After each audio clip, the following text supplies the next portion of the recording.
திருப்பூரில் அதிவேகமாக வந்த தனியார் பேருந்து இருசக்கர வாகன ஓட்டி மற்றும் மின்கம்பம் மீது மோதி விபத்துக்குள்ளானது. இதுகுறித்த விவரங்களுடன் செய்தியாளர் பாலாஜி பாஸ்கர் இணைந்திருக்கிறார். பாலாஜி பாஸ்கர், இதில் பயணித்தவர்கள் தற்போது பாதுகாப்பாக இருக்கிறார்களா? லாவண்யா, அதாவது சிவகாசியிலிருந்து மேட்டுப்பாளையம் நோக்கி சென்ற தனியார் பேருந்தானது இன்று அதிகாலை திருப்பூர் தாராபுரம் சாலையில் இருக்கக்கூடிய அரசு மருத்துவக் கல்லூரி மருத்துவமனை அருகே வந்து கொண்டிருந்தது. அப்பொழுது திடீரென ஓட்டுநரின் கட்டுப்பாட்டை இழந்த பேருந்தானது முன்னே சென்று கொண்டிருந்த இருசக்கர வாகன ஓட்டி மீது மோதிவிட்டு அதே வேகத்தில் அந்த பகுதியில் சாலையோரமாக இருந்த மின்கம்பத்திலும் மோதி நின்றது.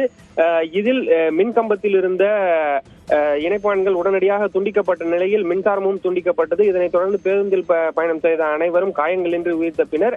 அதே போல இருசக்கர வாகனத்தின் மீது மோதியதில் பால்ராஜ் என்பவருக்கு காலில் பலத்த காயம் ஏற்பட்டு அவர் தற்பொழுது திருப்பூர் அரசு மருத்துவக் கல்லூரி மருத்துவமனையில் சிகிச்சை பெற்று வருகிறார்.